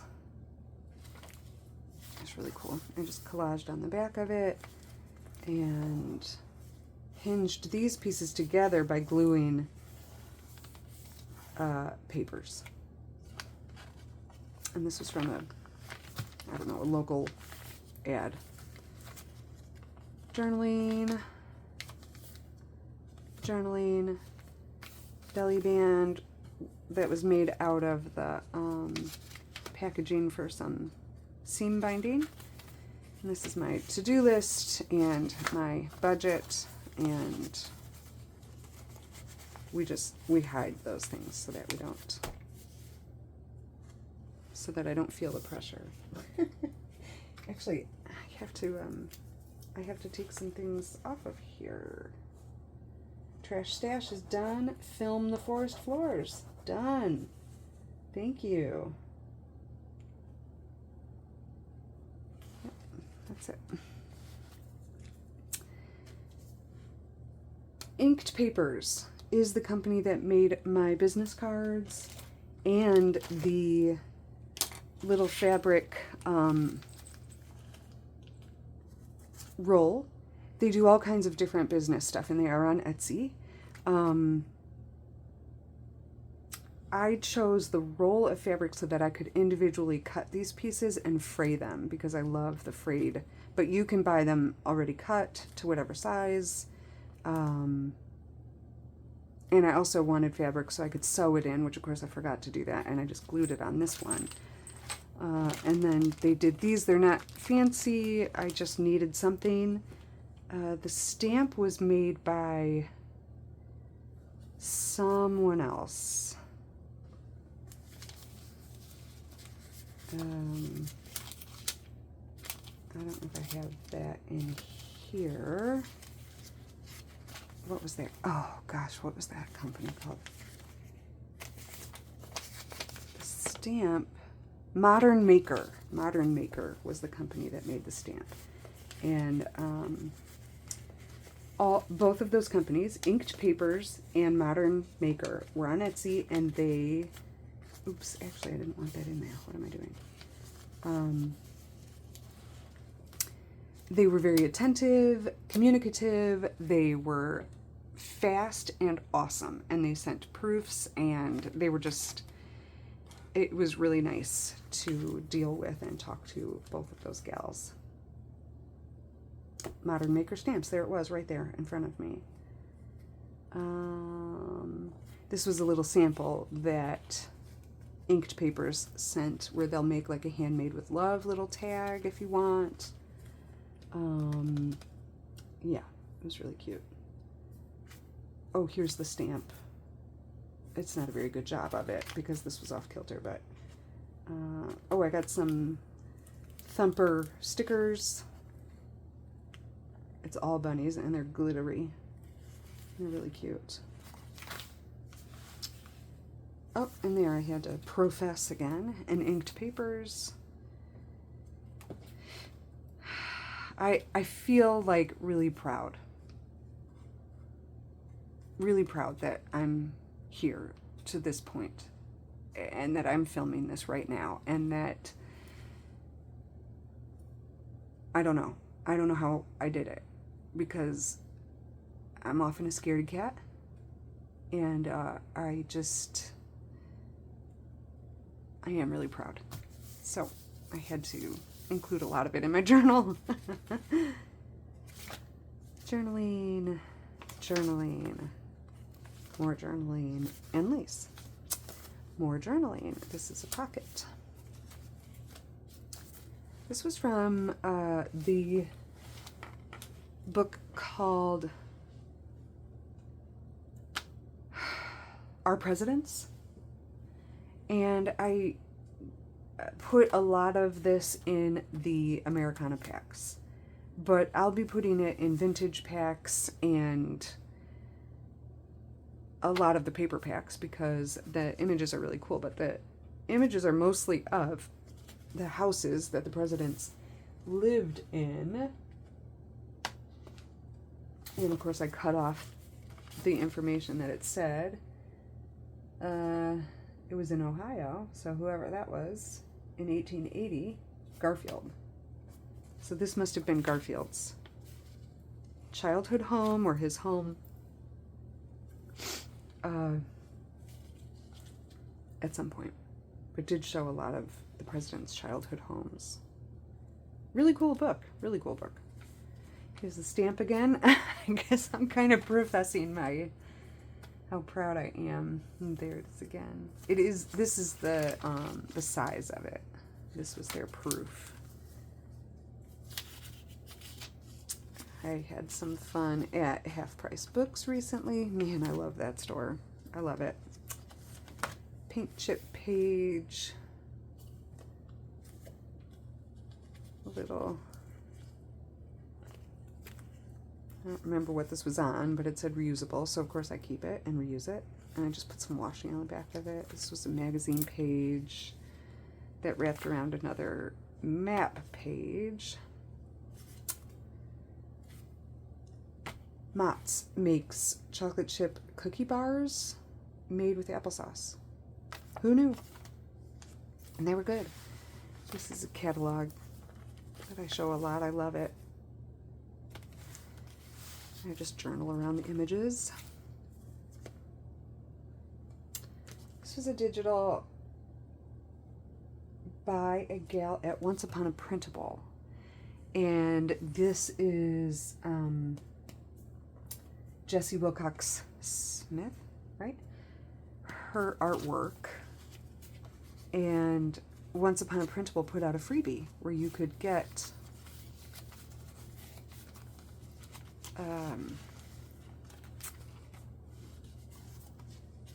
a bunch of the Jessie Wilcox Smith, like these little framed bits. Here's one too that I cut out from her artwork from the 1800s. And some mulberry paper that I thrifted recently. Washi that I thrifted. That Scotch washi. I talk about that all the time. And in one of my previous videos, I talked about how it's hard to find, but you can get it on Amazon, and they might even have it at Walmart. And the Scotch washi is very sticky, in my experience. I mean, for a long time. This is from an old Kenmore sewing machine book, instruction book, that I just made into a couple of pockets and put some bits in here that I'll doodle on. Here's that cute Finland stationery from Finland, and I can't write over the little character and the little doggo, so I just write on the back, which is also lined. So if you get that in one of your paper packs from me, it's in my blue packs, my pink packs. I think it's in my vintage packs. I think it's in Americana too, because it's blue.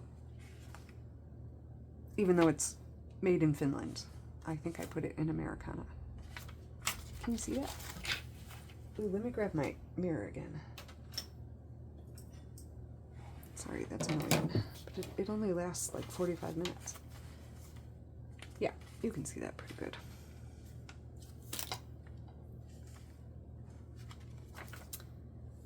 So, journaling. I love this quote. Be the reason someone smiles today. I love it. I have always loved it. And a friend of ours sent me some junk, and this was in there. And it was like these little to and from notes, and I just put some sticker quotes in there. To better an oops than a what if, from Hustle Your Heart Out. Doodle flower. That one might be my favorite. I mean, they all look nearly the same, but I love that one. It's just I think I did that with the watercolor markers again.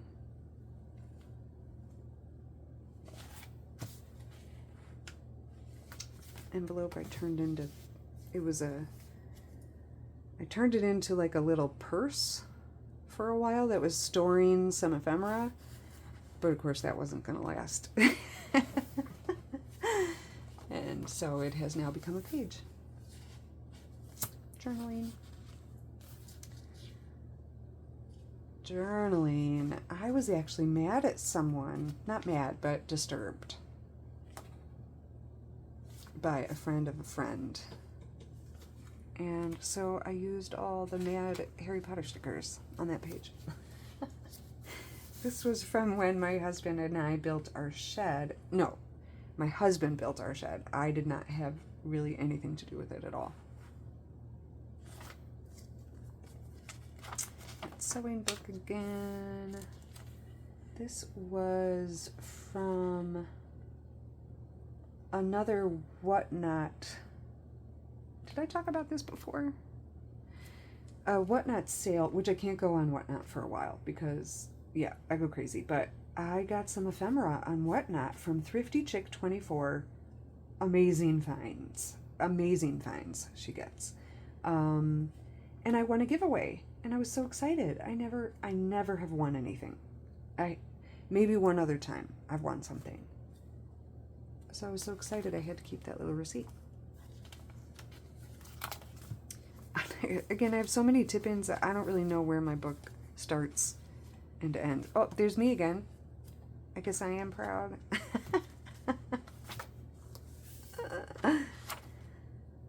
My sister sent me this hummus recipe in 1997, I think. And it was on her She and her husband worked for Applebee's for a long time, so I have a secret recipe. And 1996, I painted over the back of it. What was the recipe for even? Sausage links?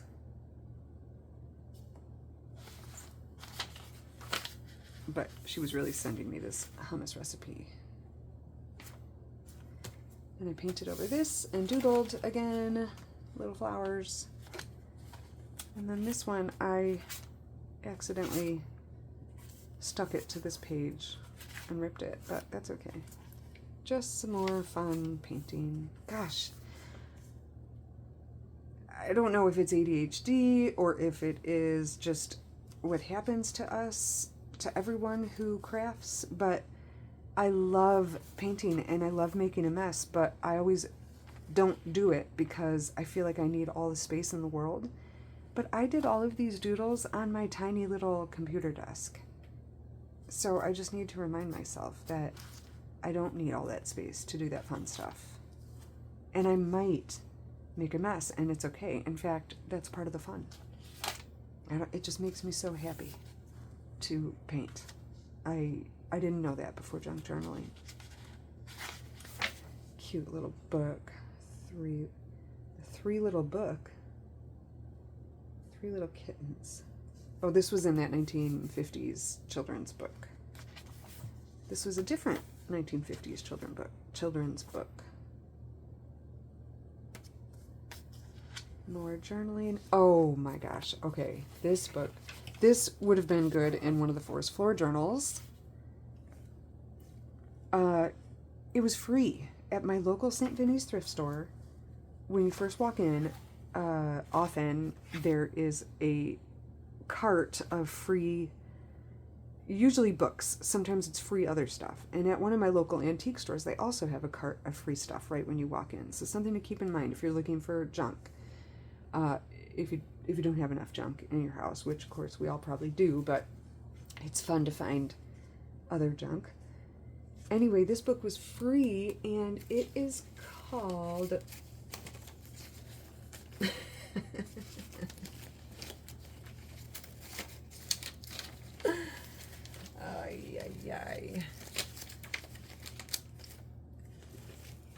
Now this I know was right here, I swear.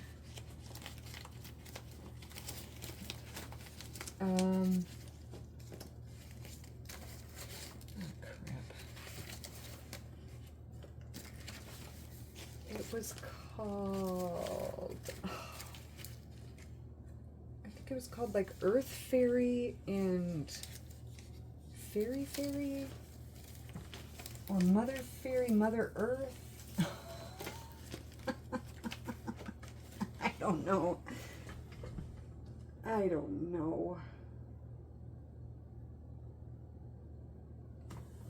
Where would I put it if it's not right there? I've been very busy. Very, very busy lately, so yeah, nothing is in its designated home, if you know what I mean. Anyway, really cute book by an illustrator who I have loved since my son was little. The last name is Yolin.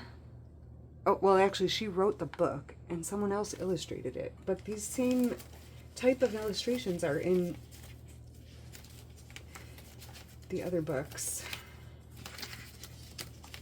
Wow, my video is probably getting super annoying right about now.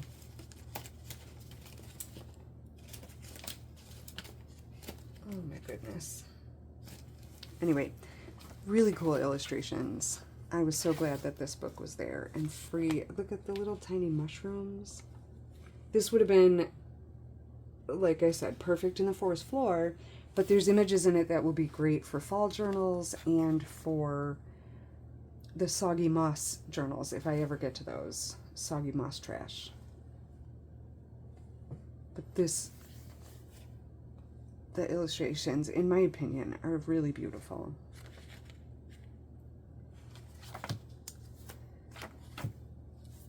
Journal, journal, journal, just some junk. Just Some more junk.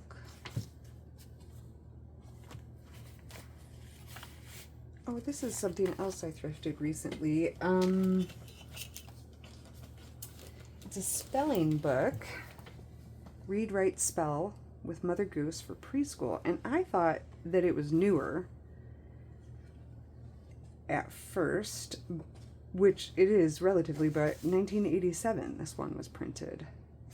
And the images are, like, to me, more 1950s than 80s, which originally, 1961 it was originally created. But these will be great in all the packs. This could go in a yellow pack or a pink pack. Vintage. I love them. So I cut her out, and I didn't realize when I cut it out that without showing the rest of the picture, it kind of looks like she's, you know, but she was like playing jacks or something. I thought that was cute. I've just not covered the back of it yet. Some more journaling, and I was playing some more with those metallic pens. Another random tip-in. Random monkey. And a book page pocket. This was one of those that I made where it says some perhaps risque things or inappropriate things for the internet, so I don't sell. I made them not paying attention to what the words said, and then realized what they said, so I couldn't sell them or put them in books that I made. But I just took these die cuts and made a little tuck spot, and then sewed around the edge of 2 pieces of book pages. And it makes for quite a sturdy little card that then I attached with some hefty glue and tape to that bit of map to kind of extend it to make it a bigger page. And that is it. And now I really must stop talking. And you know that I will find all of those things I was looking for as soon as I hit the stop button. I've said it at least twice now, but I'm going to say it again. Thank you so much for being here for any amount of time at all. And if you have any questions about anyone I mentioned or any of the things that I've used, please leave a comment. And I mean, please leave a comment if you can at all, and like and subscribe and all those good, great things. Thank you so much.